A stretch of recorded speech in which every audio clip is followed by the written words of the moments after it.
Bismillahirrahmanirrahim. Assalamualaikum warahmatullahi wabarakatuh.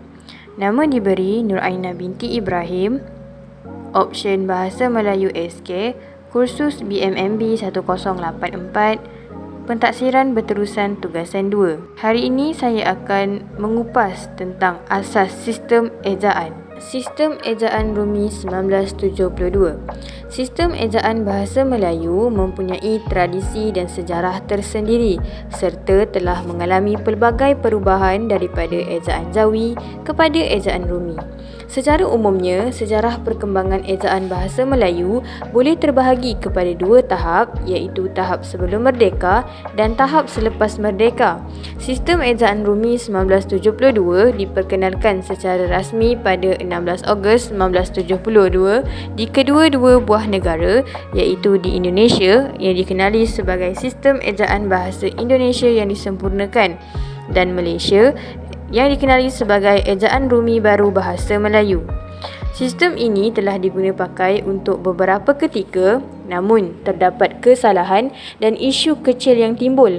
Walau bagaimanapun, isu ini telah diselesaikan oleh Majlis Persidangan Indonesia-Malaysia dan pedoman ini telah disebar pada 5 Disember 1974 untuk rakyat Malaysia dan telah diguna pakai hingga hari ini.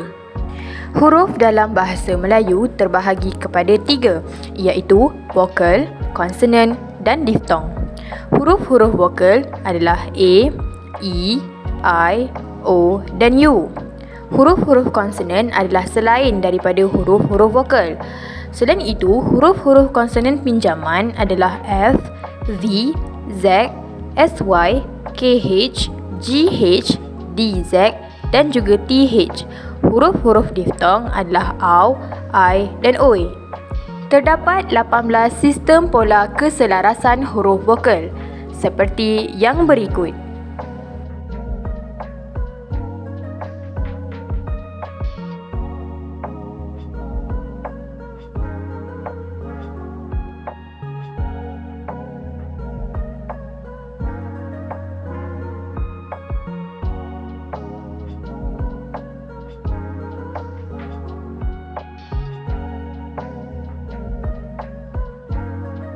Mari kita beralih kepada ejaan kata pinjaman.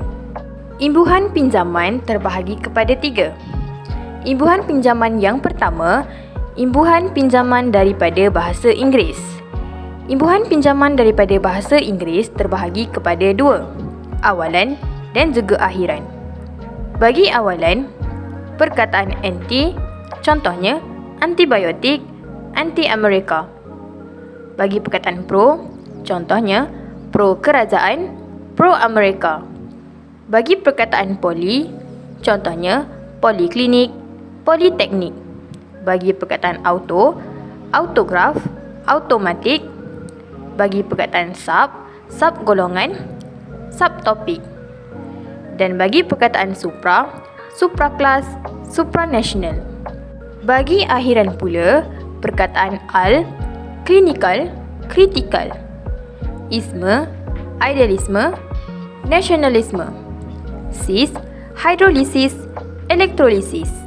Bagi imbuhan pinjaman daripada bahasa Sanskrit terbahagi kepada 2, iaitu awalan dan juga akhiran. Bagi awalan, perkataan maha, contohnya mahasiswa, mahasiswi. Perkataan pra, prasejarah, prasekolah. Tata, tata susila, tata terbit. Swa, swasta dan swafoto. Eka, eka bahasa, eka nada. Dwi, dwi bahasa, dwi fungsi. Panca, panca indera, panca logam. Bagi akhiran pula, perkataan man, seniman, budiman. Perkataan wan, hartawan, jutawan. Perkataan nita, biduanita. Dan bagi perkataan wati, contohnya pragawati, seniwati. Seterusnya, imbuhan pinjaman daripada bahasa Arab. Akhiran. Akhiran I, abadi, insani. Wi, duniawi, syurgawi. Lah, ilmiah, lahirlah. In, hadirin, muslimin. Ah, Hajah, Ustazah, dan At, hadirat muslimat. Penggunaan huruf besar terbahagi kepada 18. Yang pertama, huruf pertama pada awal ayat. Contoh, fabrik itu sangat lembut. F itu merupakan huruf pada awal ayat dan perlu ditulis dengan huruf besar. Yang kedua, huruf pertama dalam petikan langsung. Contoh, Menteri Pelajaran berkata pendidikan di sekolah wajib dipelajari oleh semua warga Malaysia yang berumur 6 hingga 17 tahun. P itu ditulis dengan huruf besar. Yang ketiga, huruf pertama setiap unsur nama orang. Contoh, Aliah Iriana. A dan I perlu ditulis dengan huruf besar. Yang keempat, huruf pertama ganti nama untuk Tuhan. Contoh, Dia, Nya dan Yang Maha Pemurah. Yang kelima, gelaran atau jawatan seseorang tetapi diikuti dengan nama penyandang. Contoh, Pegawai Pemasaran Encik Ibrahim bin Ismail. Pegawai pemasaran perlu ditulis dengan huruf besar pada awal perkataan. Dan yang keenam, huruf pertama nama jabatan, kementerian dan seumpamanya. Contoh, Kementerian Pendidikan Malaysia. KPM perlu ditulis dengan huruf besar. Yang ketujuh, huruf pertama setiap unsur gelaran kehormat, rujukan kehormat, nama gelaran pangkat atau keturunan dan nama gelaran agama yang diikuti dengan nama orang.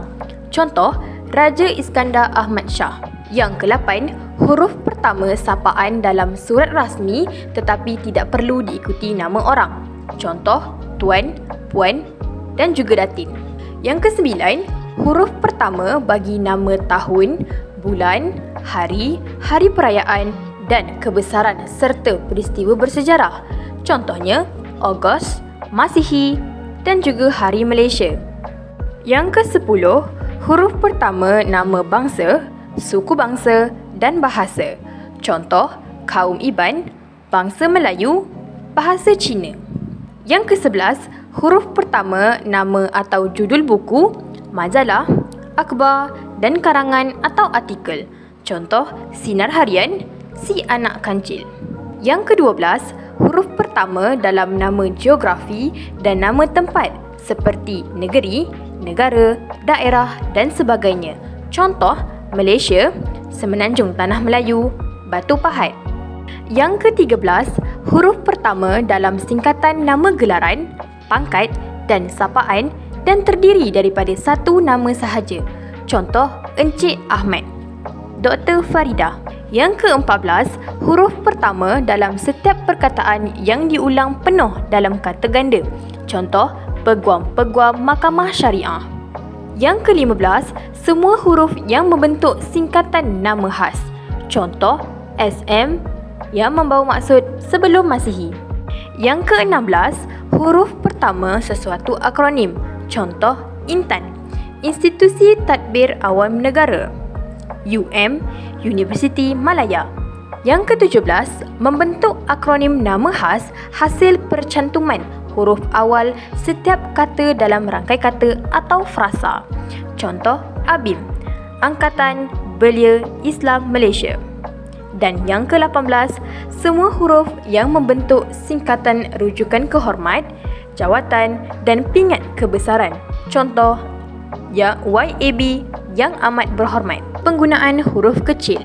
Penggunaan huruf kecil terbahagi kepada 6.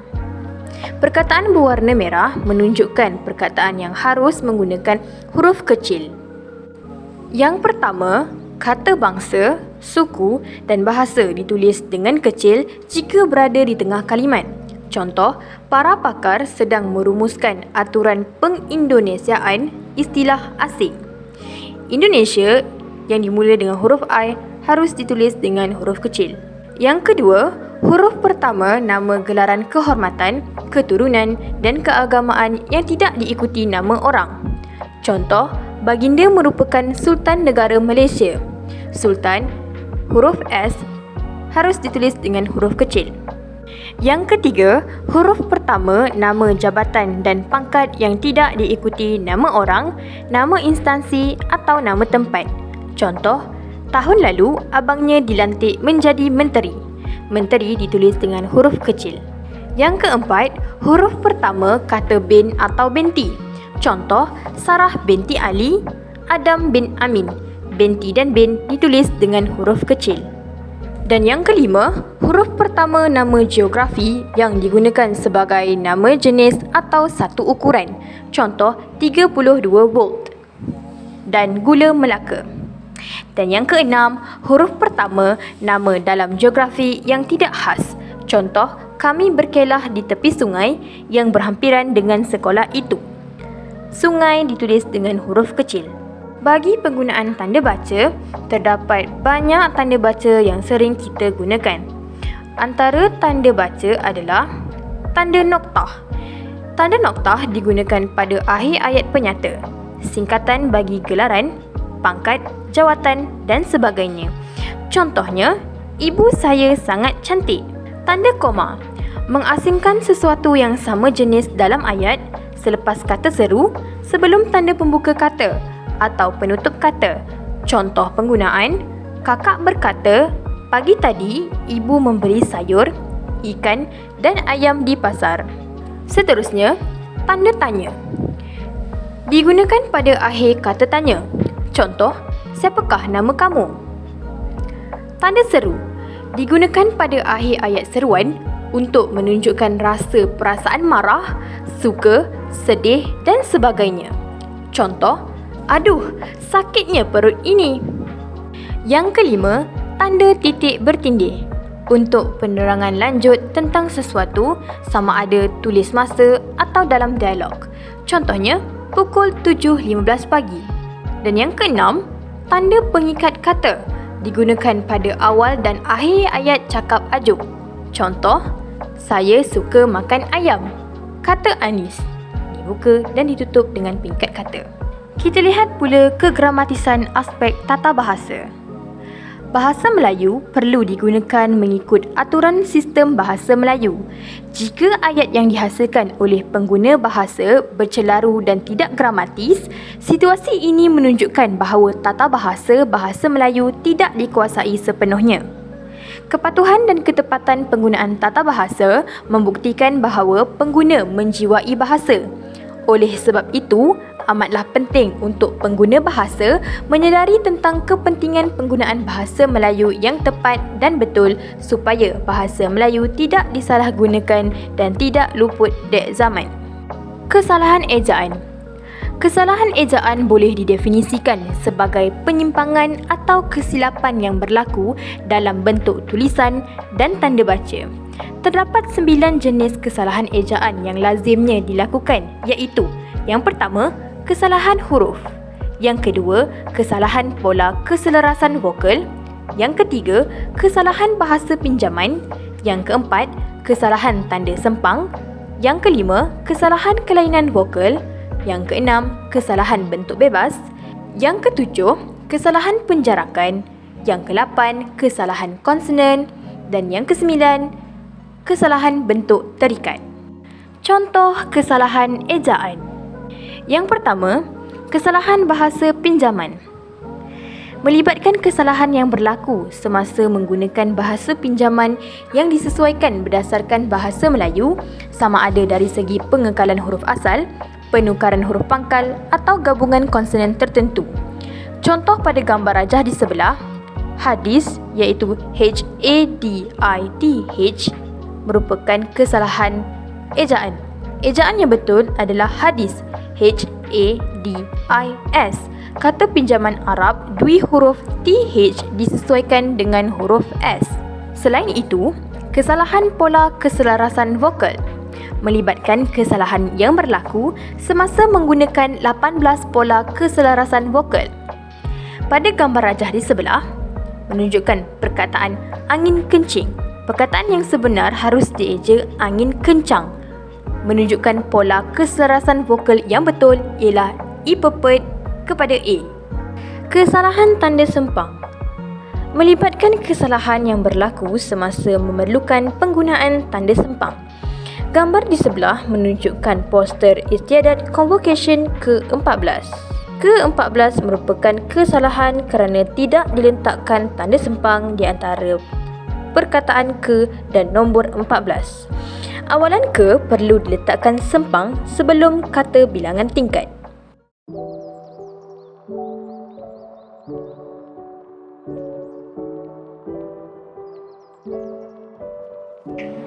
Merujuk kepada soalan nombor 1, isu kesalahan penggunaan ejaan pada papan iklan mesti diatasi dengan segera kerana hal ini amat memalukan.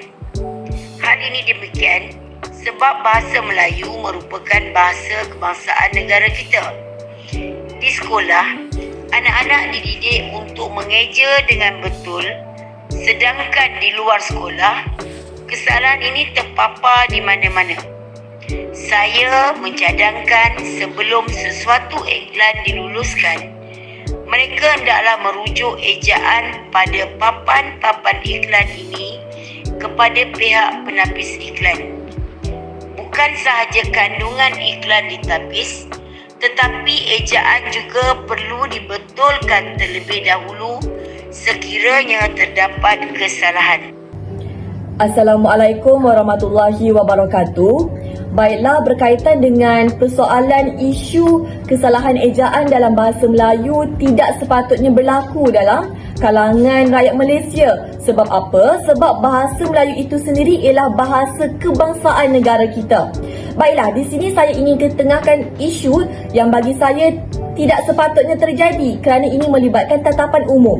Baiklah, isu ini taklah terlampau baru tapi tak juga terlampau lama, di mana siaran pertandingan masakan iaitu Cake Champion yang disiarkan oleh stesen televisyen Singapura telah melakukan kesilapan pada sarikata siaran mereka, iaitu secara tak langsung perkataan kek telah dieja dengan perkataan yang salah dan perkara ini menyebabkan telah mengubah makna perkataan tersebut kepada perkataan lucah tanpa disengajakan.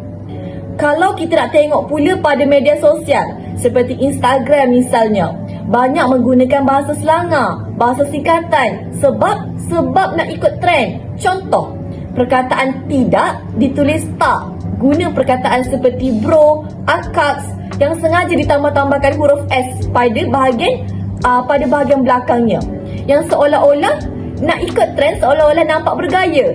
Sedangkan perkara itu boleh menimbulkan kekeliruan, khususnya kanak-kanak yang masih bertatih untuk belajar.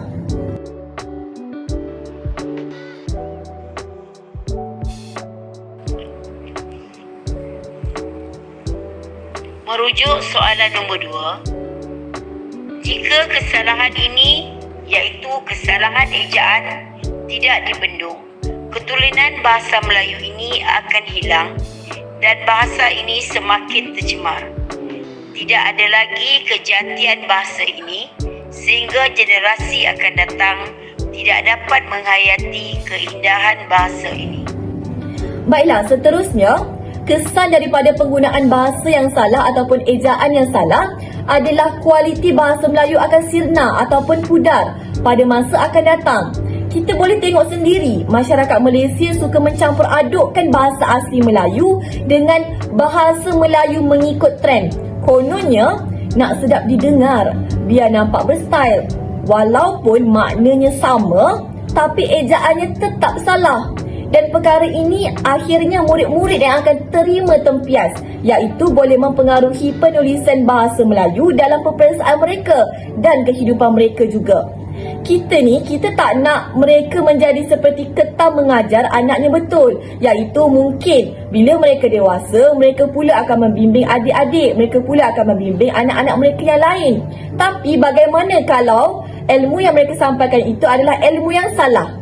Maka habislah ilmu pengetahuan yang diterima oleh adik-adik ataupun anak-anak mereka suatu hari nanti. Seterusnya, kita berpegang pada bahasa jiwa bangsa, iaitu meletakkan bahasa itu adalah identiti nasional kita. Salah bahasa maka ranaplah pembentukan sasiah dan karakter bangsa kita. Kalau kita guna perkataan yang salah ataupun ejaan yang salah, Maka, apa pula pandangan daripada masyarakat luar yang lain tentang satu-satunya identiti yang paling jelas untuk bangsa Melayu? Baiklah, secara kesimpulannya, kita sebagai rakyat Malaysia perlu mahir dalam bahasa Melayu untuk memastikan keunggulan bahasa Melayu itu berada di platform yang betul, berada pada pentas dunia supaya kita dapat mengangkat keunggulan bahasa Melayu itu sendiri. Baiklah, sekian sahaja daripada saya. Terima kasih. Itu sahaja daripada saya. Sekian, terima kasih.